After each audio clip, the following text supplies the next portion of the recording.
6 Minute English. From BBC Learning English. Hello, this is 6 Minute English from BBC Learning English. I'm Neil. And I'm Sam. Would you say you're artistic, Sam? Can you draw or paint? Do you dance or play music? I play the piano a bit. Yes, I'd say I'm quite artistic. How about you, Neil? Well, if you count playing football as artistic, then yes, but basically no, I can't paint. We've been wondering why artistic ability comes more naturally to some people than others. So in this programme, we'll be asking, are artists' brains different? We'll hear two expert opinions, and as usual, we'll learn some useful new vocabulary as well. So what do you think, Neil? Are artists' brains different from other people's? I'm not sure, Sam, but it's true that many artists behave differently, often in very strange ways. For example, did you know that Michelangelo worked so hard he never took a bath? Or that guitar legend Jimi Hendrix once set fire to his guitar on stage? We'll hear more about the artist's brain soon, but first I have a question for you. As you said, artistic ability comes naturally to some people, including the famous composer Wolfgang Amadeus Mozart. Mozart was considered a child prodigy, a young child with very great musical talent. So how old was Mozart when he composed his first piece of music? Was he A, 5 years old, B, 10 years old, or C, 15 years old? I'll guess he was A, 5 years old. OK, Sam, I'll reveal the answer later in the programme. If artists' brains are different, it could mean they see the world in unusual ways. Dr. Rebecca Chamberlain is a researcher in the neuroscience of art. She investigates how artists see the objects they are drawing by measuring saccades, the rapid movements our eyes make as they jump from one thing to another. Here she shares her findings with BBC World Service programme Crowdscience. Artists seem to be processing the visual world in a different way to non-artists, particularly when they're drawing. The artists actually take a more global approach to looking, so they make bigger saccades, bigger eye movements, and shorter fixations on the image. So it's almost like they're getting much more of a kind of gist level view of the thing that they're looking at. Rebecca's experiments seem to confirm that artists' brains work differently because of their processing of the visual world, the way their brains make sense of information. Interestingly, processing also means the act of developing pictures from photographic film. When they draw, artists make bigger, quicker eye movements so they're able to see the whole picture. Something also known as the gist, the overall general impression of something without focusing on the details. If you get the gist of what someone is saying, you understand the overall meaning of what they say, but not the details. The second expert to answer our question about the artistic brain is Mike, a BBC World Service listener from Malawi. Mike is a self-taught painter who creates large, colourful pictures in his studio. According to him, artistic ability isn't something you're born with. It can be learned, as he explained to BBC World Service's Crowdscience. I had this other student. He was really at the zero. He could not draw at all. So I gave him some tips, and in a month, he was really good. He was really surprised, blown away. He never expected. So there are some things that are trainable. It's like a bike. In my case, I learned how to do those things without anyone telling me. If you are drawing the face, a human face, the distance between your eyes is the same as one of your eyes. Mike gives tips to his students, helpful pieces of advice about how to do something, in this case, to paint. After getting Mike's tips, one of his students really improved and started painting much better. Mike was blown away, an informal way to say very impressed or surprised. Like learning to ride a bike, Mike thinks that painting is trainable, a word from American English meaning that it can be taught or trained. For him, this is proof that artists' brains are not so different after all. So there we have it, two different opinions, but no final answer to our question. Still, some scientists think there may be a third possibility. Everyone's brain works by focusing on some areas and ignoring others, making a kind of jigsaw puzzle with missing pieces.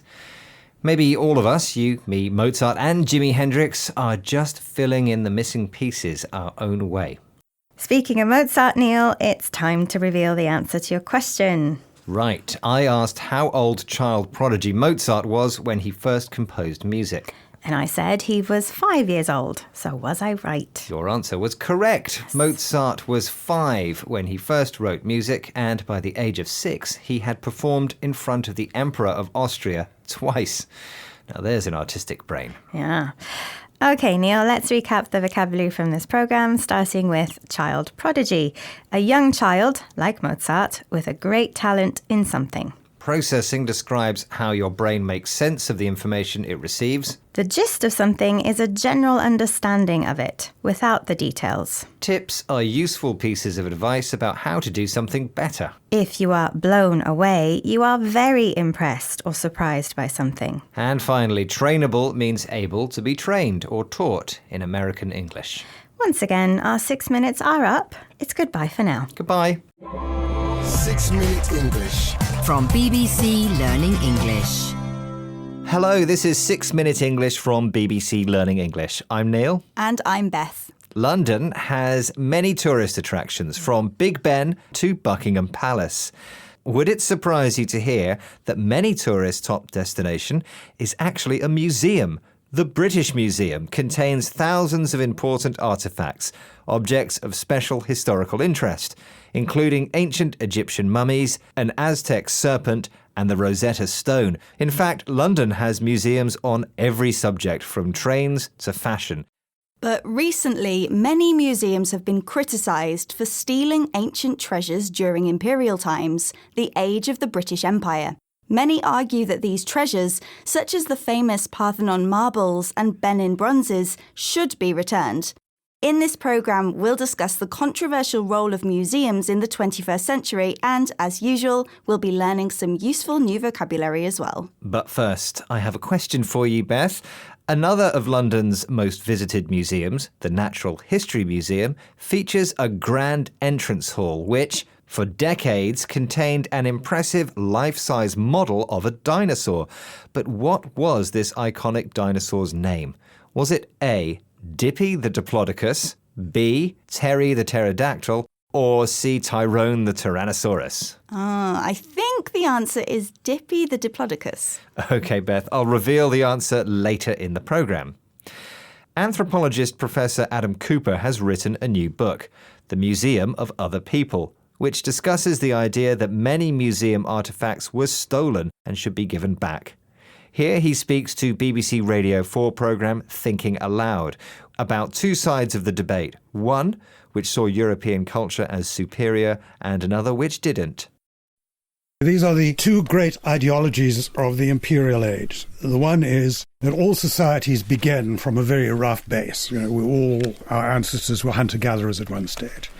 And then they go through the stage of farming, industry. All this while they're getting smarter and smarter. Their brains are getting bigger and bigger. And they're moving from primitive magic to sophisticated religion, then maybe on to science. So it's onwards and upwards.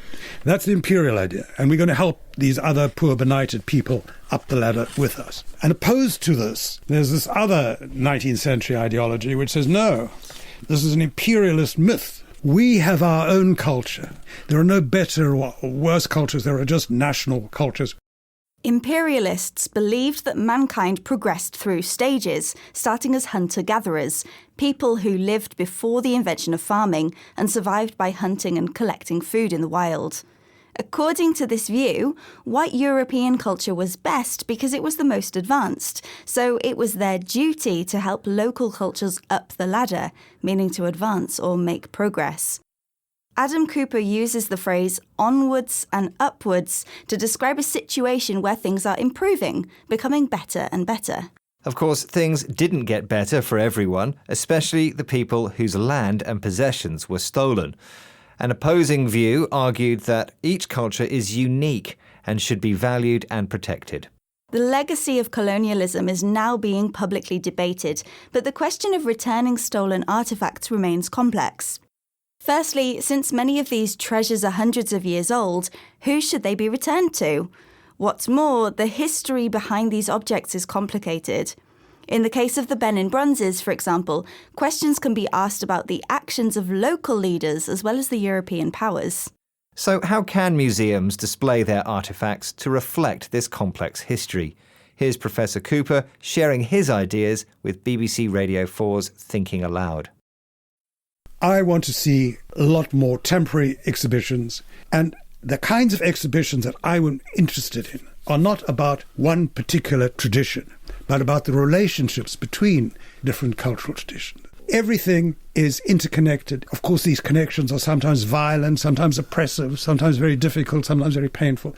But things are changing. An exhibition is a display showing a collection of artefacts. Adam Cooper wants exhibitions to tell truthful stories by showing the relationships between cultures and how events are interconnected, connected or related to each other.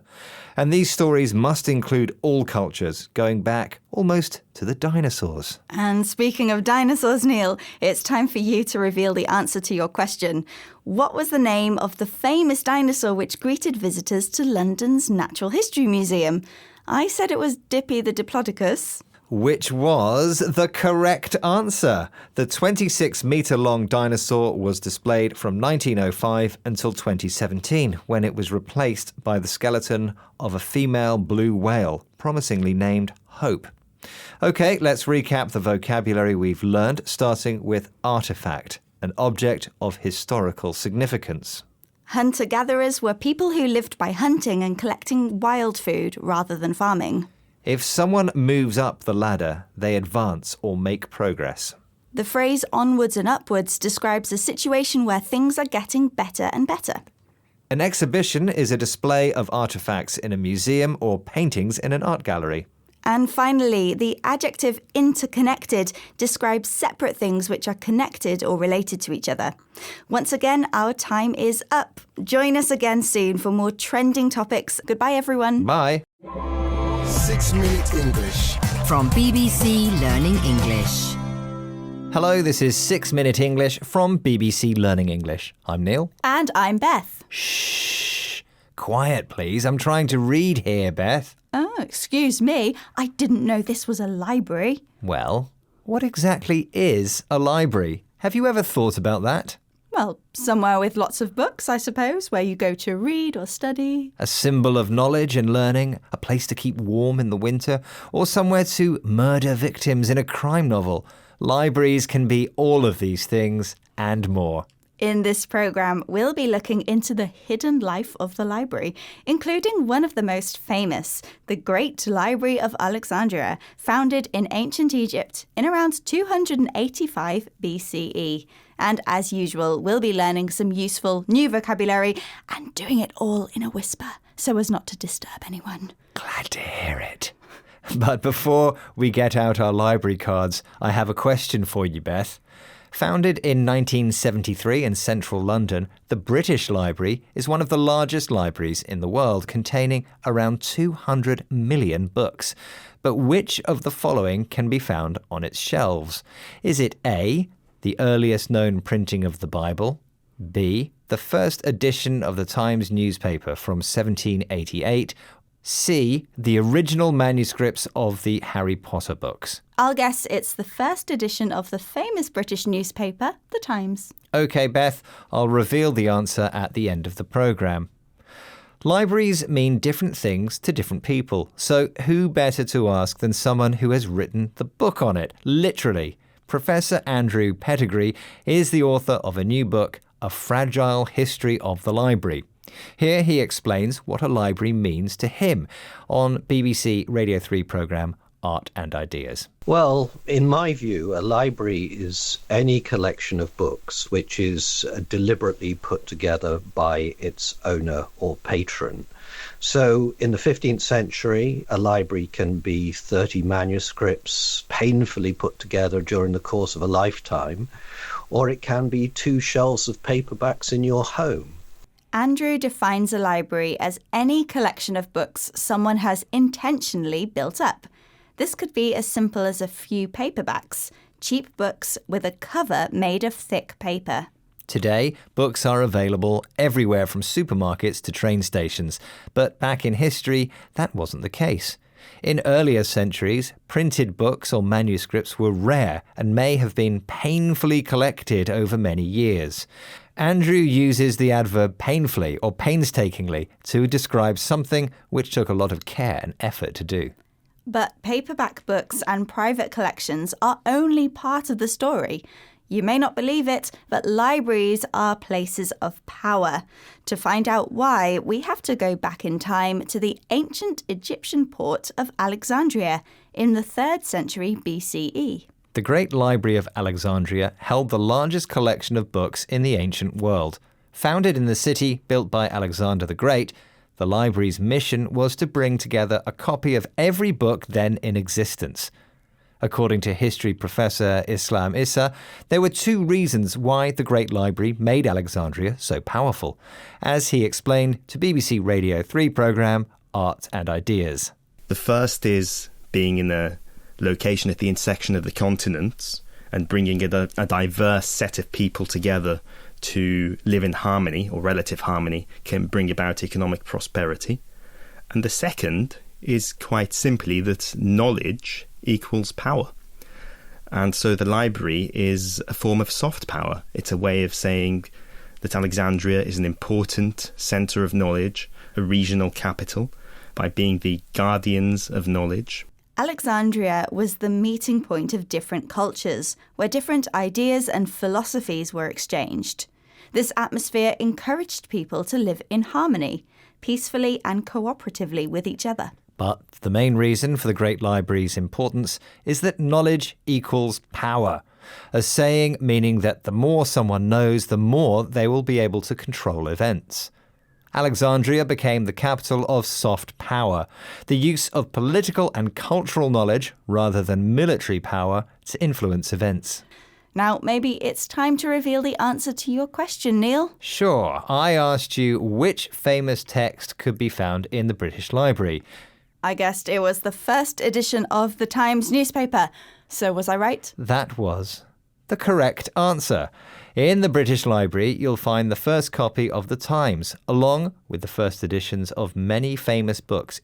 OK, let's recap the vocabulary we've learned in this programme, starting with shh, an exclamation used to ask someone to be quiet.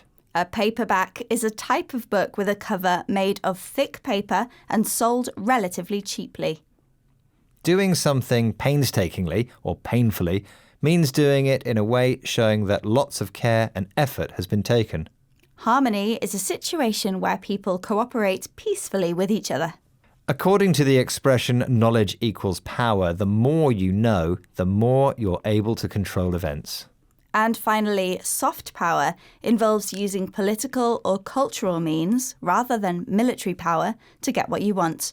Once again, our 6 minutes are up. Goodbye for now. Goodbye. 6 Minute English. From BBC Learning English. Hello, this is 6 Minute English from BBC Learning English. I'm Neil. And I'm Georgie. Many people love watching movies at the cinema or going to the theatre to see a play. But have you ever imagined what an art gallery would be like if you were blind? Or how a deaf person might feel at a music concert?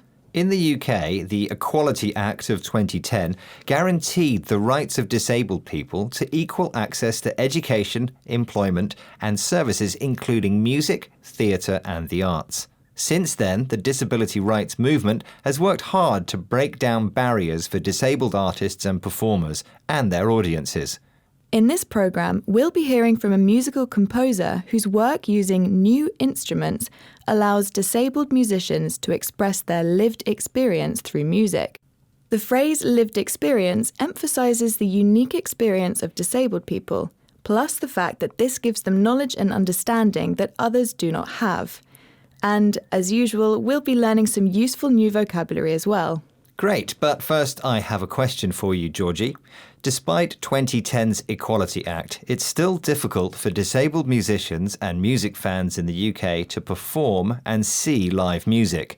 A study by disabled musicians group Attitude is Everything found that 1/3 of music venues provided no disabled access information at all. But which London music venue was recently given a Gold Award for accessibility for disabled musicians and audiences? Was it A, the Royal Albert Hall, B, the South Bank Centre, or C, Brixton Academy? I'll guess it was the Royal Albert Hall. OK, Georgie, I'll reveal the answer later in the programme. Megan Steinberg is a music composer at Royal Northern College of Music, where she collaborates with Drake Music, a leading national organisation working in music, disability and technology. Megan composes music to be played by new instruments. Here she explains what a new instrument is to BBC Radio 3 programme Art and Ideas.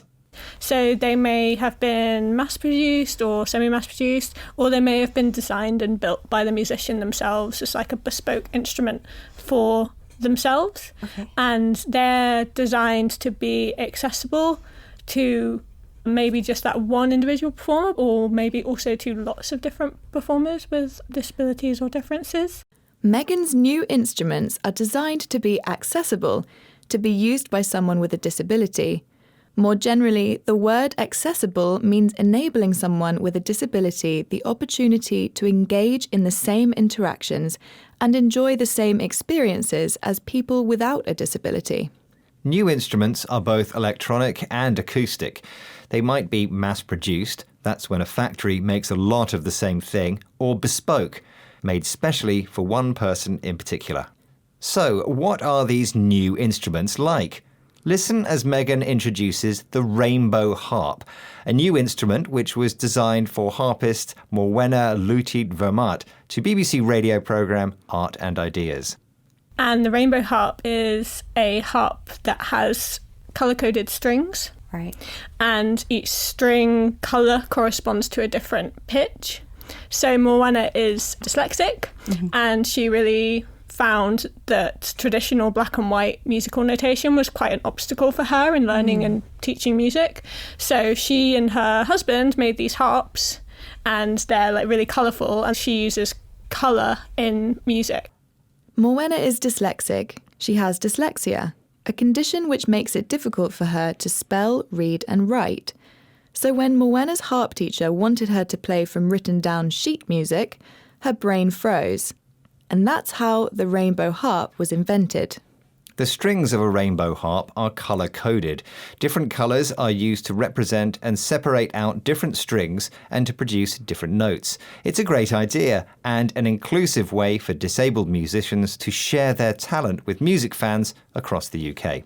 Which reminds me of my question, Georgie. Right. You asked me which London music venue was awarded top marks for making music accessible for disabled musicians and audiences. I guessed it was the Royal Albert Hall. So, was I right? Good guess, Georgie, but that was the wrong answer, I'm afraid. The good news for all music fans living in London is that the South Bank Centre is accessible, ready and waiting. OK, let's recap the vocabulary we've learnt in this programme, starting with lived experience. The things that someone has experienced personally for themselves, rather than heard or read about. If something is accessible, it enables everyone to have equal opportunities and experiences, regardless of their abilities. To mass-produce something means to make many copies of it, cheaply in a factory, whereas a bespoke product has been made specially for one person in particular. A dyslexic person has dyslexia, a condition making it difficult for them to spell, read or write. And finally, things which are colour-coded use different colours to represent different parts or functions.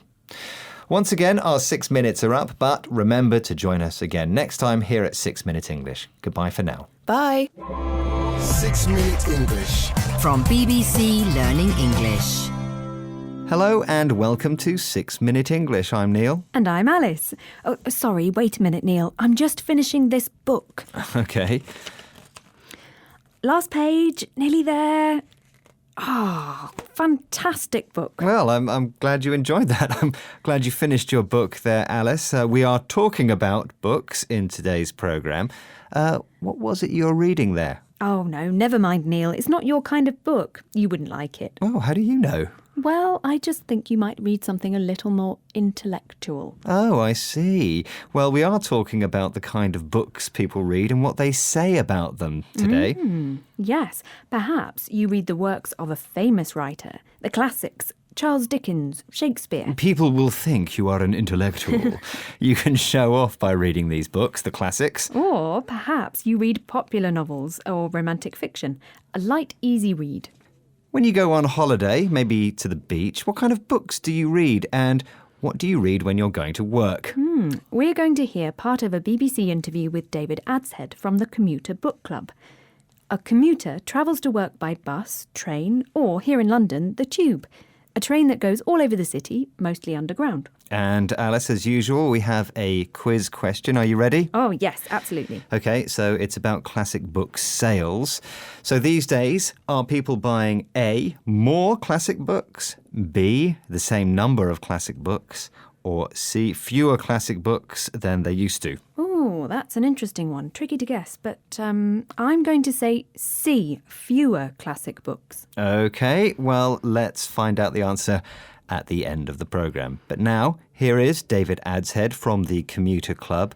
What kind of book does he say people usually take with them to the beach?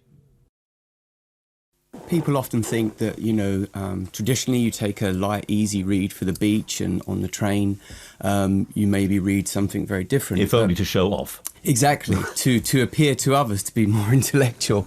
But actually what we're finding is that it really comes down to the individual, what they like to read. And actually we've seen this summer a lot of the book sales of summer reads is generally sort of lighter books, easier to get on with, to take away on holiday. But the big retailers have seen a shift, actually. People moving sort of slightly higher brow, taking away more classic books. Sales in that way have increased. David Adshead from the Commuter Book Club there. He says that people usually, traditionally, take a light, easy read to the beach or on the train. Yes, he says these books are easier to get on with. David says that it really comes down to the individual. Each person is different. But he says that there has been a shift, a change in what people read. Yes, he says that the shops that sell books, that's the retailers, say the books people are buying are more highbrow, the classics as we were talking about. Absolutely. Highbrow books are read by intellectuals. Or perhaps the people who read these books are just showing off. Yes, maybe they are. Well, I wonder if these people have read any books by Fiona Harper. She writes romantic novels. That's stories about love. Light reading, not highbrow. She was also at this interview about the Commuter Book Club. Now, do commuters read her romantic novels on the tube? Well, here is novelist Fiona Harper talking about how she writes her romantic novels. She wants people to not stop reading her stories once they start. She wants them to be hooked. I think when it comes down to most of the time is you just want to write a really good story. Because if you write a good story, then hopefully people are hooked. They'll keep turning the pages. And do you think, do you wonder whether they're reading them on holiday? I mean, presumably they're more likely to read your stuff on holiday than when they're sitting on the tube being looked at by lots of other people. I don't know. Possibly, although with the advent of e-readers, you can read anything you like and no one knows, or on your phone, no one knows what you're reading. Well, and that's an important point. That's the author Fiona Harper talking about her romantic novels. So do commuters read her books on the tube? Well, perhaps you don't want others to see you reading that stuff. It can be a bit embarrassing. It shouldn't be, but Fiona says you can also use an e-reader. An e-reader, that's an electronic book. Instead of pages, you read off a screen. Well, if you use an e-reader or tablet, no one knows what you're reading. So perhaps they're reading a romantic novel. No one knows. OK, let's take a moment to look at some of today's words. Alice. Here they are. Intellectual. Show off. The classics. Romantic fiction. Light read. Heavy read. Retailers. Highbrow. Shift. Hooked. Advent. E-reader. And before we go, the answer to today's quiz question. I asked about classic books. Are people these days buying A, more classic books, B, the same number of classic books, or C, fewer classic books than they used to. Yes, and I said C, fewer classic books. Well, I'm afraid to say, Alice, that you're wrong. Oh, no. I know they're reading more classic books. Oh, excellent. Sales on these books are apparently increasing. Well, that's good to hear. And that's the end of today's 6 Minute English. Please do join us again soon. And keep reading books in English, highbrow classics or a light read. It doesn't matter. It doesn't matter at all. Goodbye. Bye. 6 Minute English. From BBC Learning English.